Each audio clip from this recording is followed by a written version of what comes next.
Pra ti punëson, absolutisht, ti punëson njerëz, ka interesat të caktuara, ke një lloj pushteti dhe këta njerëz ti ke. Përveç afeksionit që kanë politik, nuk kanë asnjë lidhje tjetër dhe përsëri njerëzit dalin. Dhe kjo për opozitën flet, cili do, dhe kjo është e drejtë, nuk e anatemojmë dot, nuk e heqim dot nga loja. Megjithatë, ngesa një atashimi dhe një fryme qytetare. E një fryme që ndjehet, sepse në protestat saktuar është ndjerë një frymë që ka eskaluar dhe ka patur një opinion publik me vete. Në Ngjarjet e Vlorës, me Ujësjellsin, nuk pati ndonjë anë numerike të jashtëzakonshme. Emigrantë ishin më shumë spontan, emigrantë ardhur për pushime, por e kthyen vëmendjen atje. Në Ngjarjet e Durrësit, gjithashtu me përmbytjet, nuk pati numra, por pati një frymë ku përsëri u kthye vëmendja e qeverisë atje. Qeveria ul dhe bisedoi me ata njerëz. Pse mungon ky atashim qytetar në protestat opozitare, të ketë një kauzë që vërtet qeveria të kthejë vëmendjen?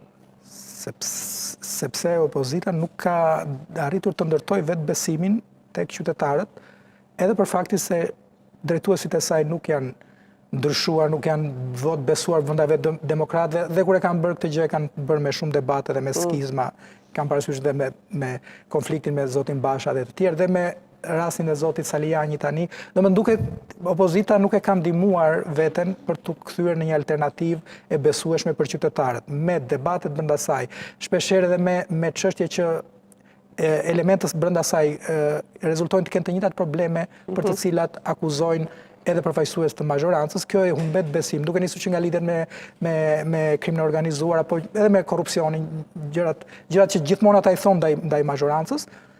Shpeshherë vetë element të opozitës i kanë këto probleme dhe me drejtësinë dhe me çështjet e hapura, dhe kjo i bën të dyja palët të duken një lloj, dhe mes këtyre sigurisht që të gjithë thonë që më mirë mbajmë qeverinë aktuale, sepse tek e fundi ka dhënë prova dhe është në pushtet, sesa të provojmë të tjerët që kanë të njëjtat probleme dhe nuk kemi asnjë garanci që do e bëjnë më mirë. Ky është problemi, dilema kryesore e opozitës, gjithë këto 13 vite që nuk kanë arritur as ta kamuflojnë, edhe me gara që mund t'i shërbenin një lloj shfryrje të gjithë tensioneve dhe problematikave që ka brenda një opozitë. Edhe rasti me zotin Saliani së fundi, në vend që t'i shërbente Partisë Demokratike si një formë për të rritur afrimin e gjithë, edhe atyre të lëkundurve, edhe atyre që janë larguar, që nuk kanë pasur probleme e tyre me Partinë Demokratike, sërish po e çon drejt një ndarje tjetër apo drejt një konflikti të ri ku krijon një grup tjetër të vogël dhe apo një lloj subjekti tjetër që nuk i shërben tek e fundi, nuk i shërben vetë Partisë Demokratike.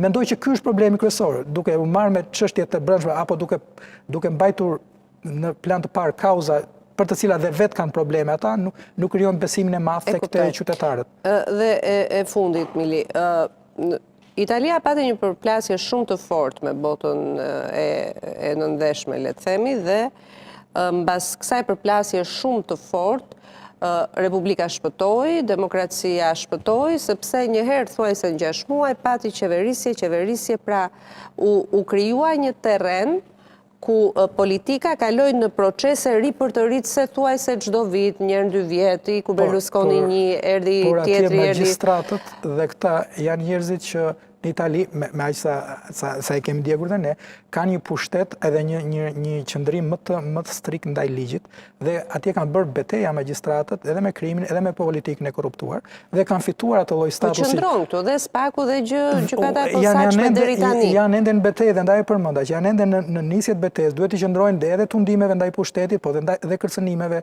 të opozitës, po dhe vetë kërcënimeve që mund të vinë nga pushteti. Deri tani nuk i kemi parë gjitha betejat. Deri tani janë bërë beteja me një pjesë të opozitës dhe një pjesë të mazhorancës. Jo, e kam këtu. Në qoftë se kalon ky moment, politika jonë do të kalojë në këto fazat ri për të rritës, se nëse ikën dhe Berisha dhe Rama, ndodh.